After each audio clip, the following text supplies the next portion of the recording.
So let us start discussion about new topic which is similar to that of NLM. It belongs to second part of 11th NCERT, that is work, power and energy. Work, power and energy. Work, power and energy. अब basically देखो, जैसे हम NLM discuss करते time मैंने बोला था कि topic का importance exam point of view से इतना कुछ खास नहीं है, लेकिन यहाँ पे जो कंसेप्ट आती है एनएलएम में वो बाकी टॉपिक में बहुत सारे मतलब एप्लीकेशंस में हमें वो स्टेप वो प्रोसीजर अप्लाई करनी है, फॉलो करनी है, इसलिए उस टॉपिक को थोड़ा सा ध्यान से करना था। सेम प्रोसेस इस टॉपिक की है, वर्क, पावर एंड एनर्जी। अब ये जो टॉपिक है वर्क, पावर एंड एनर्जी, इसमें हमें वर्क देखना है जो हम 7th स्टैंडर्ड से देख चुके हैं, वही वर्क है, नया कुछ नहीं होगा। फिर हमें एनर्जी देखनी है, एनर्जी मतलब क्या होते हैं वो भी हम 7th 8th स्टैंडर्ड से पढ़ रहे हैं। एनर्जी के वेरियस फॉर्म भी हमें मालूम है, एंड उसमें जो भी हमारा डिस्कशन होता है मैक्सिमम टाइम्स वो होता है अबाउट मैकेनिकल एनर्जी, यानी काइनेटिक एनर्जी, पोटेंशियल एनर्जी। यही एनर्जी हमें इस टॉपिक में भी डिस्कस करनी है। एंड उसके बाद में बचती है पावर। अब रेट ऑफ डूइंग वर्क को हम पावर बोलते हैं, बस पावर जो है डिफरेंट केसेस में अप्लाई करके यहाँ पे क्वेश्चंस बनेंगे। यानी एक्चुअल इस टॉपिक का जो कंटेंट है, जो सिलेबस है, इसमें हमें नया कुछ पढ़ना नहीं है, जो हम पहले से पढ़ चुके हैं वही फॉर्मूले आएंगे, वही कंसेप्ट आएगी, बस अप्लाई करने के लिए डिफरेंट डिफरेंट एप्लीकेशंस होंगे जो आपके 7th 8th 9th 10th 11th में नहीं थे, 11th में है, 11th में थे, 10th तक नहीं थे, बस वही बात यहाँ पे नहीं होगी। लेकिन अगर अपन पीवाईक्यू का एनालिसिस करेंगे तो इस टॉपिक के ऊपर एक फिक्स क्वेश्चन आता ही आता है, एंड हर बार वो क्वेश्चन आता है रिलेटेड टू कोलिजन ओनली। जब इस टॉपिक का एक लास्ट पार्ट हम पढ़ेंगे वर्क पावर एनर्जी के बाद में, और वो रहेगा कोलिजन, जिसमें हमें मोमेंटम का कंजर्वेशन एंड कोलिजन की वेरियस केसेस देखनी है। तो इस टॉपिक का फिक्स क्वेश्चन होता है बेस्ड ऑन कोलिजन, और ये 99% फिक्स है कि वर्क पावर एनर्जी पे क्वेश्चन आएगा, एंड वो क्वेश्चन कोलिजन से रिलेटेड ही आएगा। 1% में प्रोबेबिलिटी है कि इस टॉपिक के ऊपर और एक क्वेश्चन आएगा, दूसरा क्वेश्चन, जो वर्क, पावर एंड एनर्जी इनसे रिलेटेड होगा।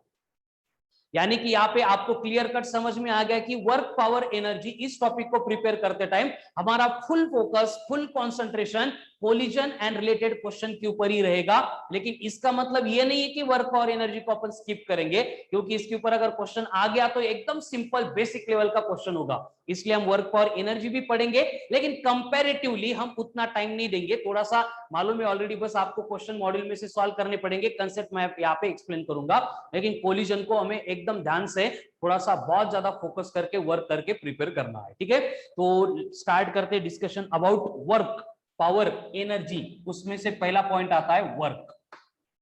अब ये वर्क है, देन एनर्जी है, देन पावर है। अब इसमें से हम वर्क एंड एनर्जी को, मुझे मालूम है कि हर एक बैच में मैं कम से कम 50 to 100 टाइम्स ये कंसेप्ट बार बार रिपीट करके बोलता हूं। वर्क मतलब क्या है, एनर्जी मतलब क्या है, इनका इन बिटवीन रिलेशन क्या है, तो सब लोगों को वो पहले से मालूम है, लेकिन इस टॉपिक में एक्चुअल कंसेप्ट आती है तो उसको अपन फिर से डिस्कस करेंगे। बेसिकली क्या होता है, देखो हम जो सब्जेक्ट पढ़ रहे हैं वो है फिजिक्स। फिजिक्स का मतलब है नेचर, नेचर मतलब हमारी सराउंडिंग, हमारा फिजिक्स। अब हमारा जो नेचर है, हमारी जो सराउंडिंग है, वो बनी है मैटर से, मैटर में है एटम, एटम में है प्रोटॉन, न्यूट्रॉन, इलेक्ट्रॉन। यानी हमारे नेचर में प्रोटॉन, न्यूट्रॉन, इलेक्ट्रॉन को छोड़ के कुछ है ही नहीं। इसका मतलब हर बार हमारा जो फिजिक्स में डिस्कशन रहेगा वो रहेगा प्रोटॉन, न्यूट्रॉन एंड इलेक्ट्रॉन इनसे रिलेटेड।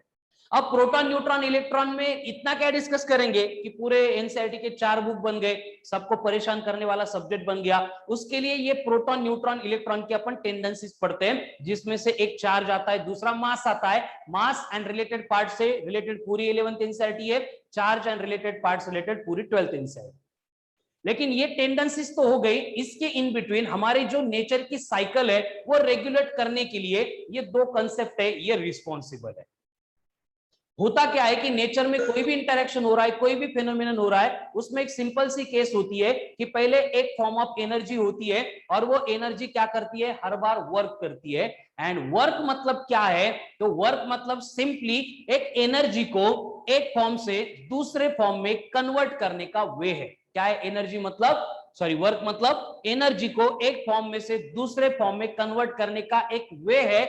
इसलिए वर्क डन का हमें फॉर्मूला तो मालूम होता है, उसकी डेफिनेशन नहीं मालूम होती है, क्योंकि वो कंसेप्चुअल पार्ट है जिसकी पर्टिकुलर डेफिनेशन है नहीं, लेकिन हम उसको एनर्जी के साथ लिंक करेंगे तो वो समझने के लिए बहुत ईजी हो जाता है। तो वर्क मतलब क्या है, इसको समझने के लिए 3 पॉइंट लगेंगे हमें। सबसे पहले एनर्जी का मतलब वही है एबिलिटी और capacity to do work. Work करने की बॉडी की जो भी एबिलिटी होगी, कैपेसिटी होगी, उसको एनर्जी बोला जाएगा। मतलब एनर्जी का काम ही एक ही है, जिंदगी भर एनर्जी को एक ही काम करना है। क्या करना है? काम करना है, वर्क करना है। ठीक है, तो वर्क करने की जो एबिलिटी है उसको अपन एनर्जी बोलते हैं। एनर्जी से रिलेटेड दूसरा एक इंपॉर्टेंट स्टेटमेंट सबको मालूम है कि energy neither be created not be destroyed but it can be only converted from one form to another form, means total amount of energy in the universe is remains constant. यानी कि हम energy को create भी नहीं कर सकते, हम energy को डिस्ट्रॉय भी नहीं कर सकते। हमारा काम है एनर्जी को एक फॉर्म में से दूसरे फॉर्म में कन्वर्ट करना। क्या है हमारा काम? ओनली एनर्जी को एक फॉर्म में से दूसरे फॉर्म में कन्वर्ट करना। लेकिन ये कन्वर्ट होता कैसे है? ये कन्वर्ट करने का काम वर्क का होता है। इसलिए वर्क से रिलेटेड हमारे सिलेबस का नहीं है, पूरे नेचर का सबसे ग्रेटेस्ट लॉ है, सबसे इंपॉर्टेंट स्टेटमेंट है, that is every work done will get stored in the form of energy. जिन लोगों ने लॉकडाउन में कैसा वर्क किया था, वही फॉर्म ऑफ एनर्जी उनको अभी 1-2 महीने में एग्जाम में समझ में आने वाली है। यही रूल फिजिक्स में भी एप्लीकेबल है, डे टू डे लाइफ में भी एप्लीकेबल है, नेचर में हर एक केस में एप्लीकेबल है कि जहां पे भी वर्क होगा वो 101% स्टोर होने वाला है इन द फॉर्म ऑफ एनर्जी। बस वहां पे कंडीशन होती है कि हम किस फील्ड के अगेंस्ट वर्क कर रहे हैं, उस फील्ड के पोटेंशियल एनर्जी के फॉर्म में ये वर्क स्टोर होता है। नॉर्मल एग्जांपल है, हम ग्राउंड से अगर हमारे क्लास पे आएंगे, बोलने के लिए 3rd फ्लोर है लेकिन एक्चुअल में 5 फ्लोर है, ऊपर आने तक हमें रुकना पड़ता है, स्वेटिंग आती है, दम लगता है ना। कोरोना नहीं है फिर भी हमें दम लगता है। तो ये सारी चीजें होती है और वो इंडिकेट कर रही है कि हमारे बॉडी की बहुत ज्यादा एनर्जी यूटिलाइज हो रही है, क्योंकि हम वर्क कर रहे हैं against gravitational field of the earth. लेकिन एक बार ऊपर आ गए, क्लास खत्म होने के बाद जब हम नीचे जाते हैं, तो नीचे जाते टाइम ग्राउंड पे कब पहुंच गए हमें समझ में भी नहीं आता है, बातें करते करते चले गए ग्राउंड पे, अंडरग्राउंड पे। ऐसा क्यों हुआ? क्योंकि ऊपर आते टाइम हमने अर्थ के ग्रेविटेशनल फील्ड के अगेंस्ट वर्क किया था। लेकिन व्हाइल गोइंग डाउनवर्ड, स्टेप से नीचे जाते टाइम हमें कुछ वर्क करना ही नहीं पड़ा, क्योंकि पहले हम जो वर्क कर रहे थे अगेंस्ट ग्रेविटेशनल फील्ड, वो सारा वर्क हमारे बॉडी में स्टोर हो चुका है इन the form of gravitational potential energy. तो नीचे जाते टाइम ये ग्रेविटेशनल पोटेंशियल एनर्जी हमें नीचे लेके जाएगी। इसीलिए ग्रेविटेशन में हम ग्रेविटेशनल पोटेंशियल एनर्जी हो या फिर ग्रेविटेशनल पोटेंशियल हो, उसके साथ में एक नेगेटिव साइन ज्वाइन करते थे। उसका मतलब यही होता है कि सरफेस के ऊपर आने के लिए बॉडी को वर्क नहीं करना पड़ता है, बॉडी को वर्क मिलता है। और हमें वर्क कहां से मिला? क्योंकि ऊपर आते टाइम हम इस तरह से ग्रेविटी के अगेंस्ट वर्क कर रहे थे। तो इस टॉपिक की तो एकदम बेसिक कंसेप्चुअल पार्ट यही होगा, वर्क और एनर्जी मतलब यही होगा। एनर्जी होगी, वर्क करेगी, वर्क स्टोर होगा एनर्जी के फॉर्म में, एनर्जी का फॉर्म बदल गया। इस तरह की सिंपल प्रोसेस होगी। एंड इस टॉपिक को छोड़ के रिमेनिंग हर एक टॉपिक के सिलेबस में, हर एक डेरिवेशन में, अभी सिलेबस हो चुका है तो आपको मालूम है, हर एक कंसेप्ट रिलेटेड हम यही टास्क करते हैं। एक एनर्जी होती है, वो वर्क करती है, फिर दूसरे फॉर्म ऑफ एनर्जी बनती है। जैसे common example, thermal power plant में कोल आता है, कोलसा, उसमें स्टोर्ड केमिकल एनर्जी है, इग्नाइट कर दी, वो हीट एनर्जी के फॉर्म में लिबरेट हो गई।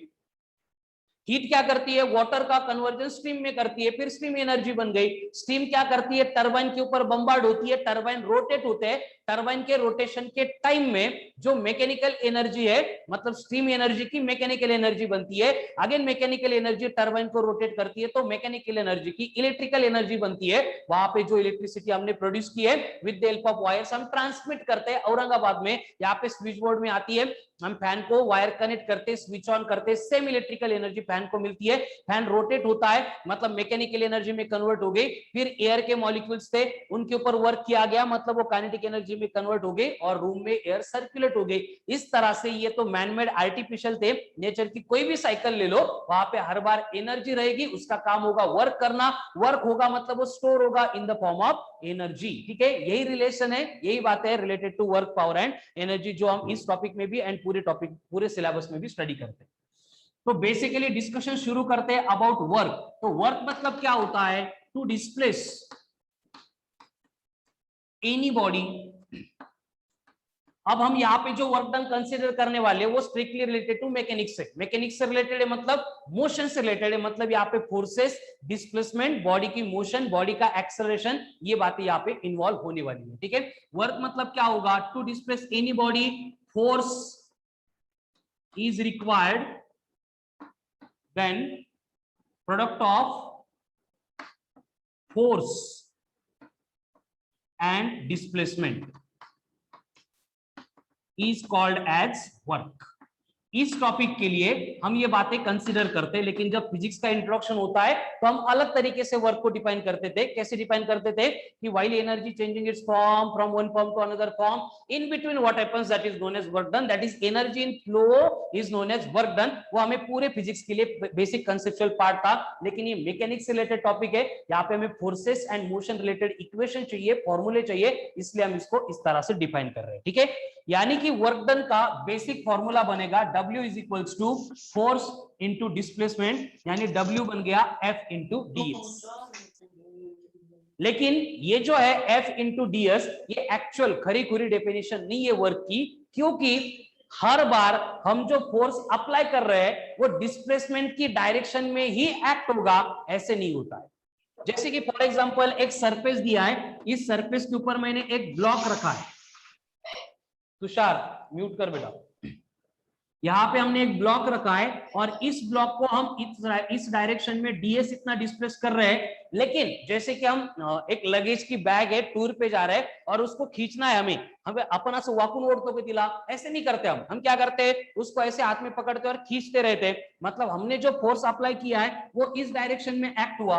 अब प्रॉब्लम हो गया, क्योंकि ये फॉर्मूला एप्लीकेबल है only if force is acting along displacement, लेकिन यहाँ पे फोर्स जो है वो डिस्प्लेसमेंट के अलोंग एक्ट ही नहीं हो रहा है, तो हमें यहाँ पे क्या करना पड़ेगा, हमें यहाँ पे हमारी जो वेक्टर की कंसेप्ट है उसको अप्लाई करना पड़ेगा कि यहाँ पे अगर अप्लाइड फोर्स एंड डिस्प्लेसमेंट इनके बिटवीन की डायरेक्शन का एंगल अगर थीटा है, तो यहाँ पे हम करते क्या है, ये फोर्स का डिस्प्लेसमेंट के अलोंग कंपोनेंट लेते हैं। अब बोलो थीटा का एडजेसेंट कंपोनेंट cos थीटा, ये बनेगा F into cos of theta. क्या बनेगा, F into cos of theta, यानी वर्क डन का एक्चुअल फॉर्मूला होता है यप cos of theta into ds।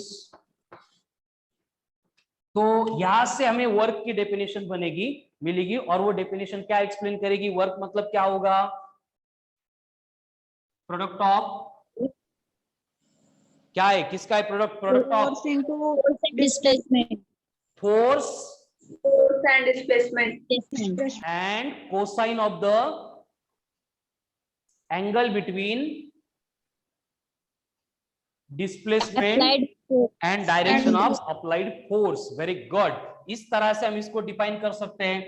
या फिर सेम फॉर्मूला, अगर दो क्वांटिटी है, वेक्टर है, उसकी इन बिटवीन अगर cos थीटा है, इसका मतलब इनके बिटवीन कौन सा प्रोडक्ट होगा, डॉट प्रोडक्ट। तो हम इसको ऐसे भी डिफाइन कर सकते हैं कि work done is defined as scalar product of और dot product of force and displacement. या फिर हम यहाँ पे और एक अरेंजमेंट कर सकते हैं, कौन सी अरेंजमेंट, हम ये ds का कंपोनेंट अलोंग फोर्स भी ले सकते हैं, वो कितना बनेगा, वो बनेगा ds cos थीटा, यानी वर्क डन का फॉर्मूला फिर से कितना होगा, f into ds into cos of theta, यानी मैग्नीट्यूड तो सेम ही है दोनों केस में। या फिर इन जनरल अगर फोर्स डिस्प्लेसमेंट की डायरेक्शन में एक्ट हो रहा है, तो जो पहले इंट्रोड्यूस किया था that is F into ds, वही वर्क है, लेकिन डिफरेंट वे से अपन रिप्रेजेंट कर रहे हैं, तो इतने डिफरेंट तरीके से हम उसको डिफाइन भी कर सकते हैं। क्लियर है सबको, वर्क, यस सर, यही है वर्क। अब क्या होगा, देखो ये वर्क जो है, कंसेप्ट फॉर्मूला तो पहले थी वही है, बस मैंने ये कॉस थीटा वाला पार्ट यहाँ पे इंट्रोड्यूस किया है, बाकी पूरी बातें जो मैकेनिक्स में इन जनरल चलती थी उसी तरह से एप्लीकेबल होगी। कि फॉर एग्जांपल एक ब्लॉक दिया जाएगा आपको, इसको हमें डिस्प्लेस करना है 2 मीटर से, और इसको डिस्प्लेस करने के लिए मैंने अगर 10 न्यूटन इतना फोर्स अप्लाई किया at an angle of 60 degree, तो उस केस में वर्क डन कितना होगा,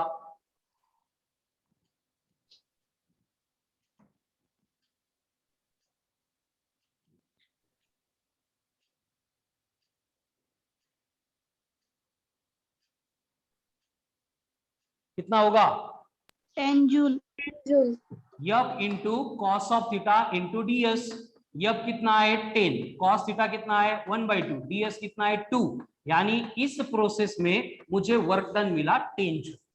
अभी एकदम सिंपल इंट्रोडक्टरी क्वेश्चन था, आपको थोड़ा सा कंफ्यूज करने के लिए क्या करेंगे, वो पूरा एनएलएम का एकदम स्ट्रक्चर इंट्रोड्यूस करेंगे, फ्रिक्शनल फोर्सेस आएंगे और उनको इंट्रोड्यूस करके बोलेंगे कि करो आप सॉल्व। जैसे कि for example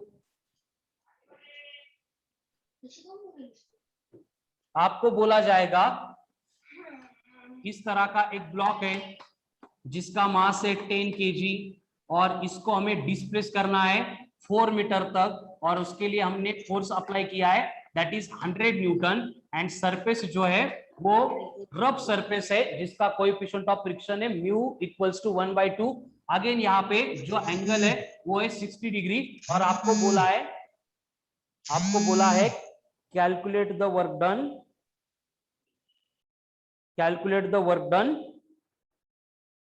in the direction of applied force.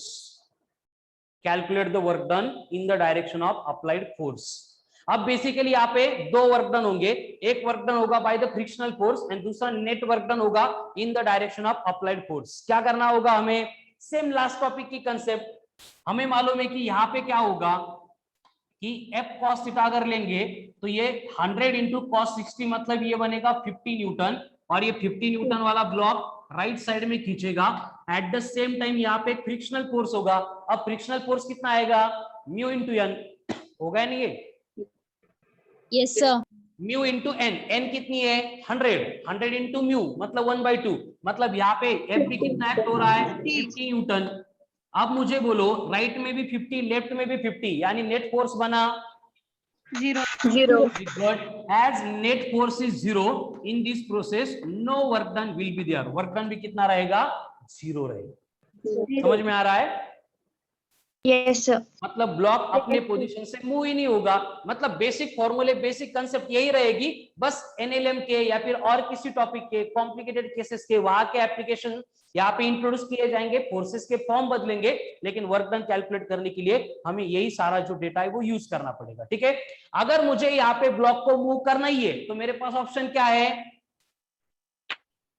एक तो फोर्स का मैग्नीट्यूड बढ़ाओ, लेकिन फोर्स का मैग्नीट्यूड नहीं बढ़ सकता, फिर क्या करेंगे एंगल कम करेंगे। वेरी गुड, एंगल क्या इंक्रीज करेंगे या डिक्रीज करेंगे? डिक्रीज कराएंगे। ठीक है, इस 60 को अगर मैंने 30 डिग्री कर दिया तो ये 50 न्यूटन का फोर्स बनता है 86.60 न्यूटन। Yes sir.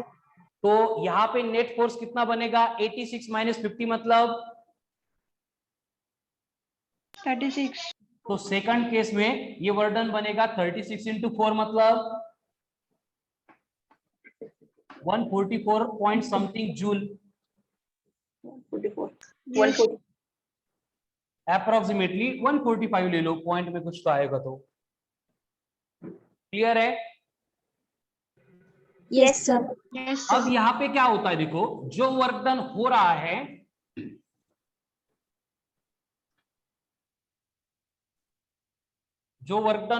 है उसमें अगर आपको जो थीटा दिया है if it is less than 90 degree, इसका मतलब work done will be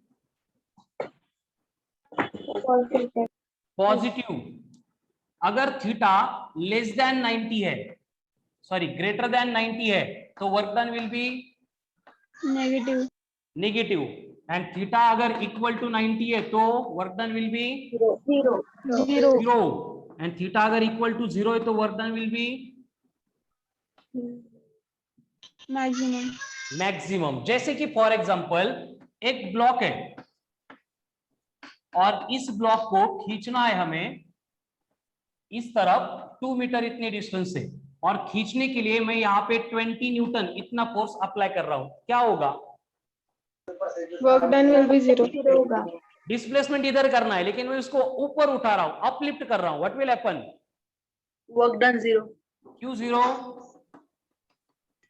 angle 90 angle 90 cos 90 0 into anything will be 0। इसका मतलब जो कुली होता है बॅग डोक्यावर ठेवतो अँड चालत असतो, तो उस केस में क्या होता है, वो डिस्प्लेसमेंट कर रहा है हॉरिजॉन्टल डायरेक्शन में ब्लॉक का, लेकिन ब्लॉक के ऊपर, बैग के ऊपर एक्ट होने वाला force, gravitational force downward act हो रहा है, यानी कि वो बैग एक जगह से दूसरे जगह पे लेके जा रहा है, वो सर के ऊपर रख के, तो उस प्रोसेस में वर्क डन कितना होगा, जीरो होगा, इसलिए उसको आगे से पैसे नहीं देना है, ठीक है। Okay yes sir. Yes sir, तुले खाऊन येणार, देऊन टाका पैसे, ठीक आहे, चला नेक्स्ट. हो सर.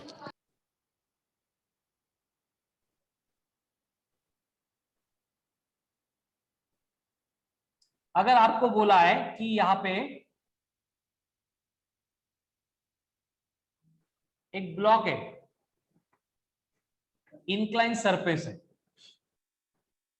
और ये इंक्लाइन सरफेस पे इस ब्लॉक को हमने रखा है जिसका मास है 5 kg, और इस सरफेस का कोएफिशिएंट ऑफ फ्रिक्शन दिया आपको 0.2, और इस प्रोसेस में मुझे क्या करना है, इस ब्लॉक को 2 मीटर इतने डिस्टेंस से अपवर्ड डिस्प्लेस करना है, और इस प्रोसेस में मैंने ऊपर खींचने के लिए जो फोर्स अप्लाई किया है वो है 200 न्यूटन.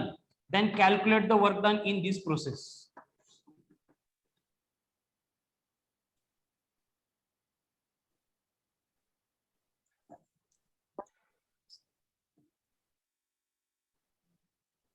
कर सकते हैं. सर एंगल Angle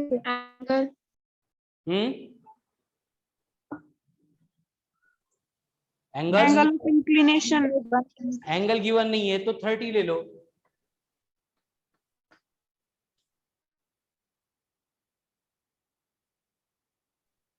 सबसे पहले क्या होगा, ये ब्लॉक है, उसका वेट mg यानी कि 50 न्यूटन वर्टिकली डाउनवर्ड एक्ट होगा.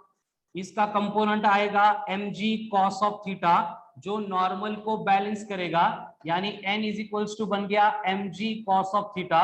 सो cos थीटा cos 30 है, √3/2 जो आता है 0.8660, उसको अगर 50 से मल्टीप्लाई करेंगे, mg मतलब 50 से, तो आएगा 8.6 इंटू 5, कितना आता है फिर 51, कितना आता है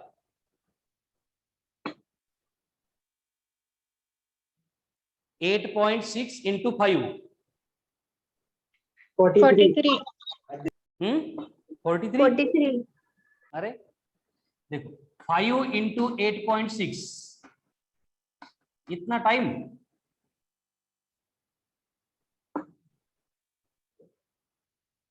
43 ना सर, 43 क्या आ गया, ये नॉर्मल 43 रिएक्शन 43 न्यूटन. ओके, अब यहाँ पे 43 न्यूटन Yes, अगर sir. नॉर्मल रिएक्शन आ गई तो फ्रिक्शनल फोर्स कितना होगा, mu into N, mu into N. Mu कितना है 0.2 इंटू 43, कितना होगा 8.6 how much 8.6 8.6. Very good, 8.6 newton, ये बन गया फ्रिक्शनल फोर्स. अब डायग्राम में हमें मालूम है कि ये mg का एक कंपोनेंट नॉर्मल को बैलेंस कर रहा है, और दूसरा कंपोनेंट जो है वो क्या करेगा, उसको डाउनवर्ड खींचेगा, जो बनेगा mg sin theta. mg is 50, sin 30 is 1/2, 50 into 1/2 is 25 Newton. पढ़ लो. यस अब यहाँ पे क्या हो रहा था, अलग से ड्रॉ करते हैं. एक पॉइंट है जिसको डाउनवर्ड खींचने वाला ये 25 न्यूटन है mg sin थीटा, उसी के डायरेक्शन में एक्ट होने वाला ये 8.6 न्यूटन है, एंड इन दोनों को ओवरकम करके हमारा 200 न्यूटन उसको डिस्प्लेस करने जा रहा है. सर आपण फ्रिक्शनल फोर्स मध्ये अँगल कन्सिडरच नाही केलं ना.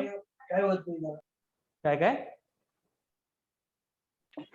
फ्रिक्शनल फोर्स मध्ये अँगल कन्सिडरच नाही केलं ना. फ्रिक्शनल फोर्स मध्ये अँगल कन्सिडर नाही केला असं कोणाला म्हणायचंय, केला ना ग नॉर्मल हे एन कॅल्क्युलेट करताना. संस्कृति गुड मॉर्निंग. फ्रिक्शनल फोर्स क्या होता है, म्यू इंटू एन. एन मतलब कौन है, mg cos थीटा, तो cos थीटा में ऑलरेडी आ गया है ना एंगल. चलो, तो यहाँ पे नेट फोर्स कितना बनेगा, 200 माइनस 25 प्लस 8.6 मतलब 33.6. करो इनकी subtraction, come on fast. Ln sir 200 minus क्या लिखा है? How much? 6.4 166 नहीं, देखो 10 माइनस 6 4, 10 माइनस 4 6, 10 माइनस 4 6, 166.4। तो वर्क डन बनेगा 166.4 इंटू डिस्प्लेसमेंट कितना करना है 2 मीटर। तो work done will be 8 2 3 3 joule. 2.8। 332.8 ना। हाँ सर। मतलब देखो कंसेप्ट जो है एक ही पॉइंट एक्स्ट्रा हो रहा है, जो एनएलएम में पढ़ा था वो पूरा का पूरा सेम है। वर्क डन आ गया, उसका एक ही फॉर्मूला आ गया, एक फॉर्मूले के अकॉर्डिंग बस हम स्टेप्स में चेंज कर रहे हैं, हो जाएगा फिर। सर बोला। सर ये जो आपने लिखा है ना work done is equals to 166.4 वो हाँ। कैसे आया था? अभी रफ हो गया। नेक्स्ट क्वेश्चन व्हाट्सअप करो बेटा, व्हाट्सएप पे एक्सप्लेन करता हूं मैं, ठीक है। फिर से एंगल आपको 30 डिग्री दिया है। अब ब्लॉक 10 केजी की जगह 100 केजी दिया है और आपको बोला है कि इसको खींचने के लिए मैंने 1000 न्यूटन फोर्स अप्लाई किया था। यहाँ पे कोएफिशिएंट ऑफ फ्रिक्शन 0.5 है और हम इसको डिस्प्लेस कर रहे थे 4 मीटर। तो वर्क डन कितना होगा? सेम क्वेश्चन है, कर सकते हैं अभी। चलो मैं आपको 5 मिनट देता हूं, देखते हैं कितने लोग सॉल्व कर पाते हैं।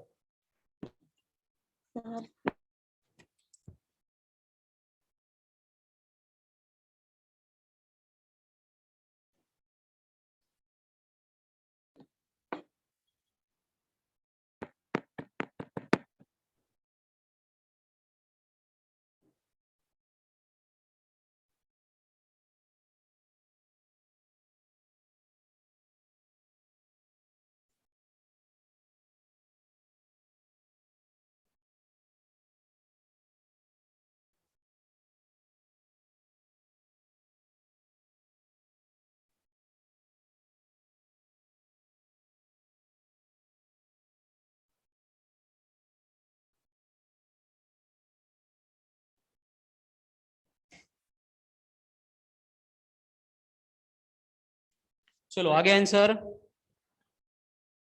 आ गया।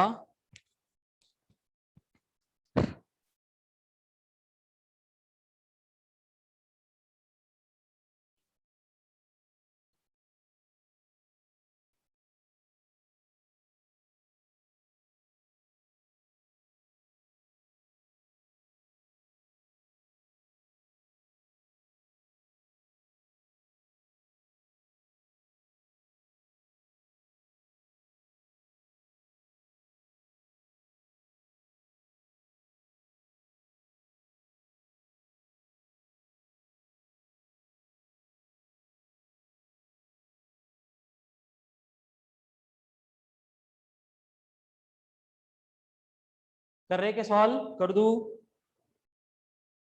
कर दो। 1 minute sir.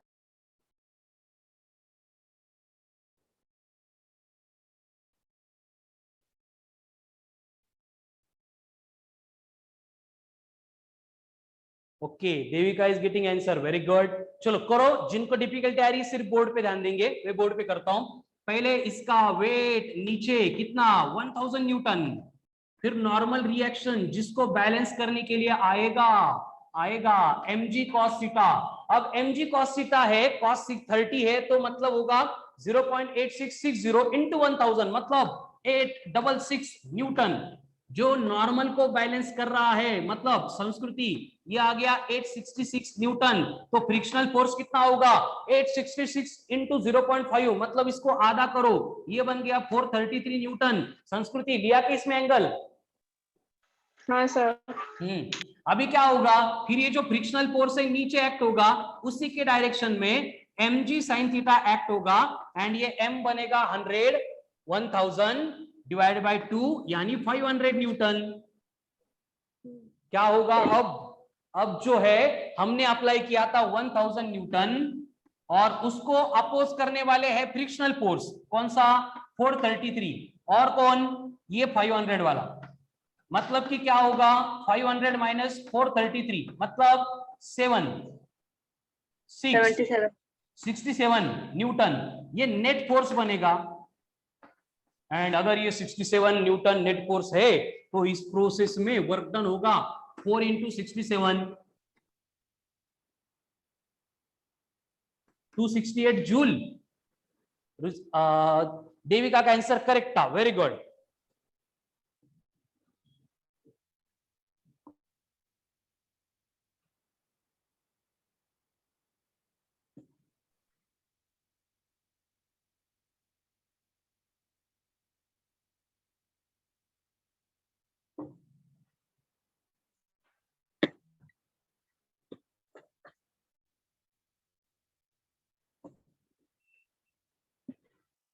Got it? Clear है क्या Yes, sir. सबको? Yes, sir. गुड, चलो।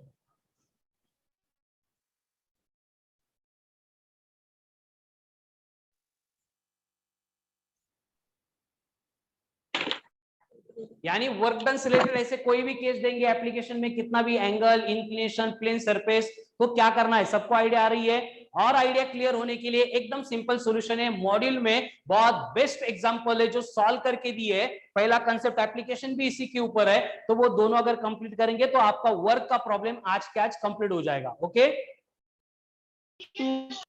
Yes, sir. ओके उसके बाद में हम आते हैं नेक्स्ट कंसेप्ट के ऊपर, that is work done by variable force. Work done by variable force. अब ये work done by variable force मतलब क्या होगा? वर्क का वर्क ही होगा, लेकिन जो फोर्स अप्लाई हो रहा है, अब तक हमारा कंसीडरेशन था कि वो फोर्स यूनिफॉर्म है, वो फोर्स कांस्टेंट है, लेकिन अब की केस वो नहीं होगी। क्या होगी? फोर्स वेरिएबल होगा। समझ रहे हैं? Yes, sir.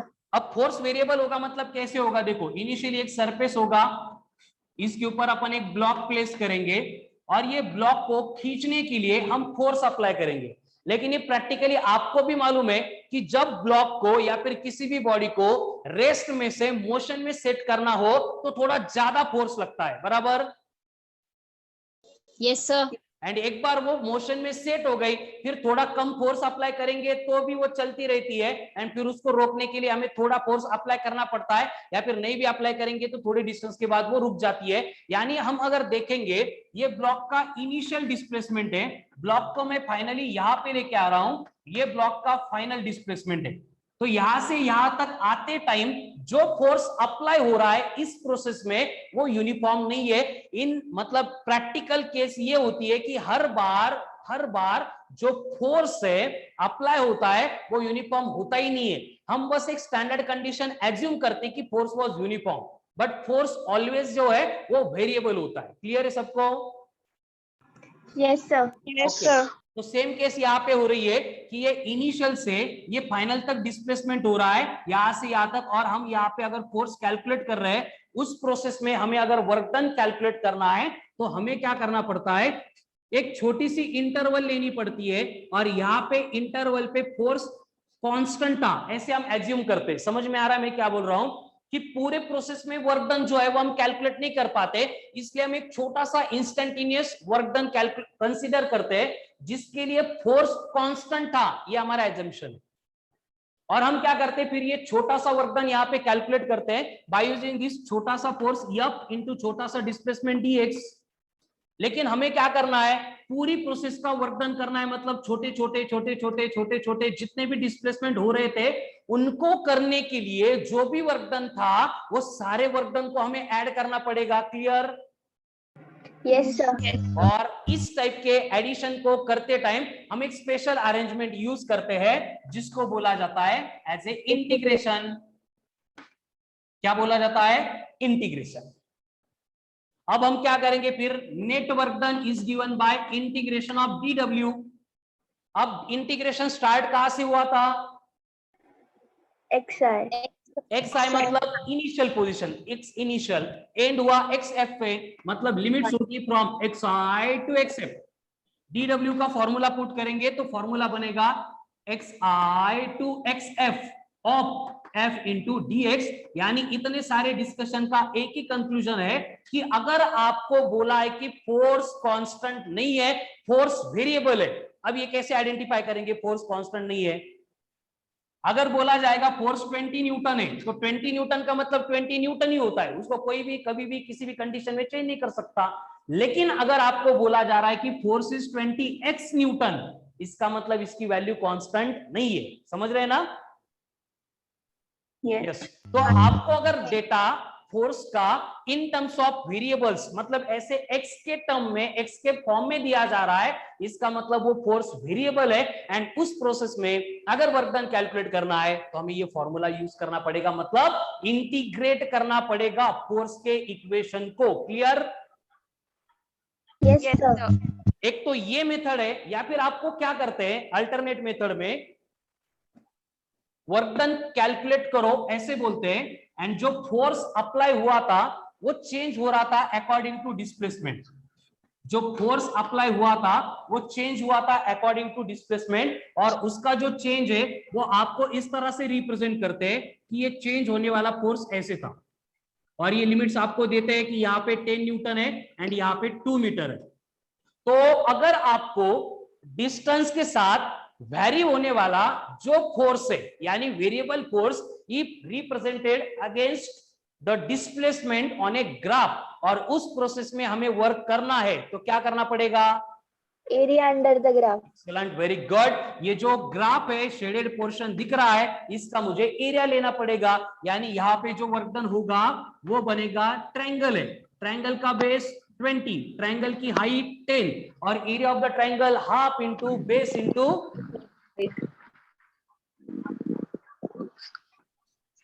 यानी वर्क डन बना 100. 100 जूल, यानी 100 जूल। कळलं? Yes, sir. Yes. अब उसी तरह से आपको अगर बोला जा रहा है कि हम एक बॉडी को डिस्प्लेस कर रहे थे फ्रॉम 2 मीटर टू 10 मीटर, और उसको डिस्प्लेस करने के लिए जो फोर्स अप्लाई हुआ था वो है 20 + 5x, then calculate work done in the process.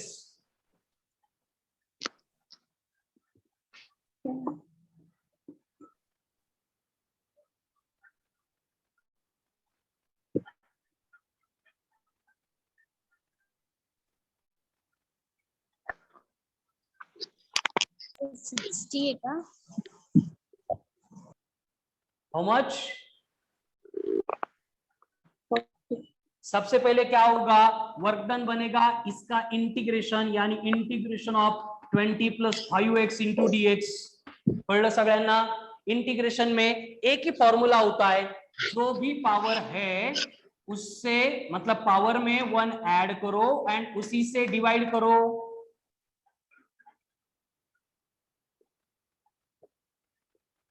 कळलं? हो सर। ओके, अनुजा का तो आंसर भी आ गया।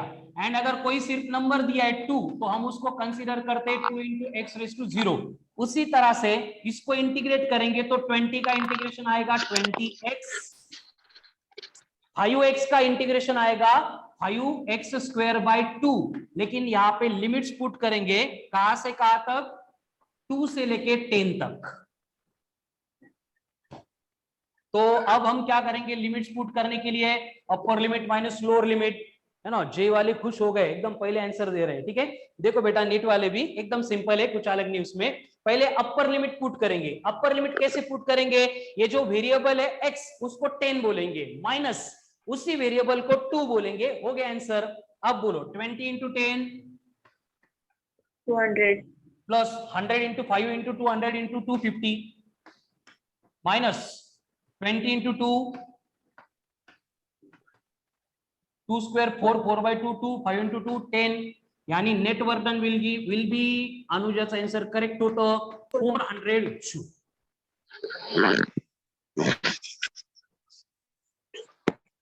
क्लियर है सबको? यस, आकांक्षा correct, Anuja correct.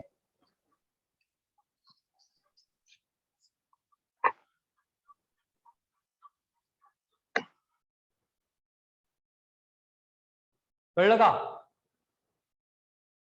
Yes Rutuja, very good. अब ये work done by variable force हो गया। अब एक एक एग्जांपल मैंने सॉल्व करके यहाँ पे शो किया है। आपको इसी टाइप के नंबर ऑफ एग्जांपल्स मिलने वाले हैं इन योर मॉड्यूल। आज के आज ही इसको कंप्लीट करो, खत्म करो, ठीक है। उसके बाद में सेम केस आती है, वर्क डन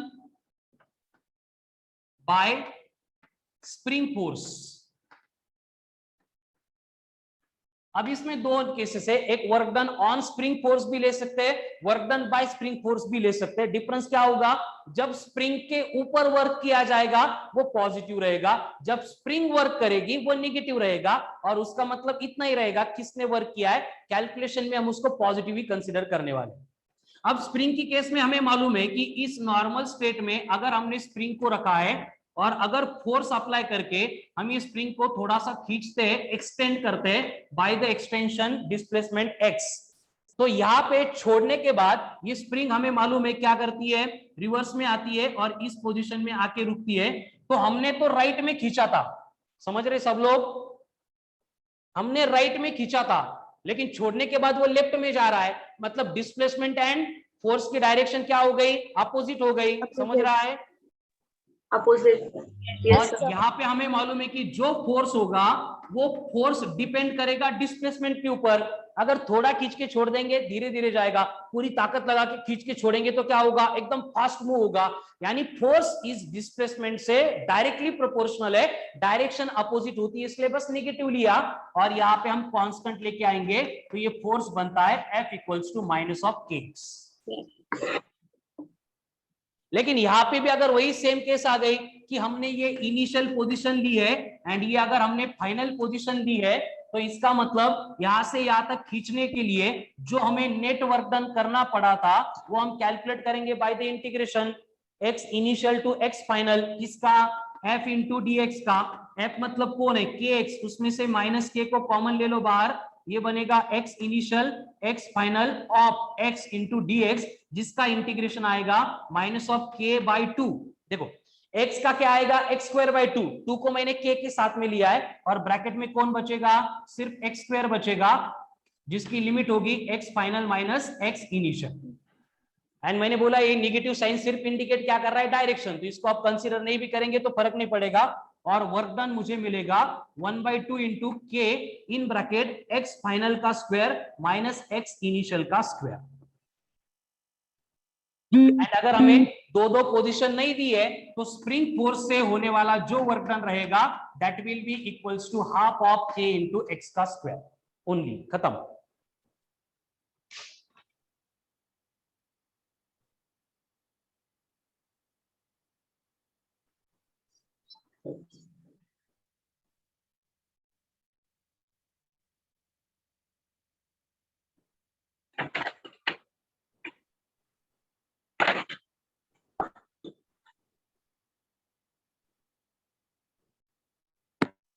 कर लो, यस सर। ठीक है। Yes, sir. तो ये हो गया बेसिक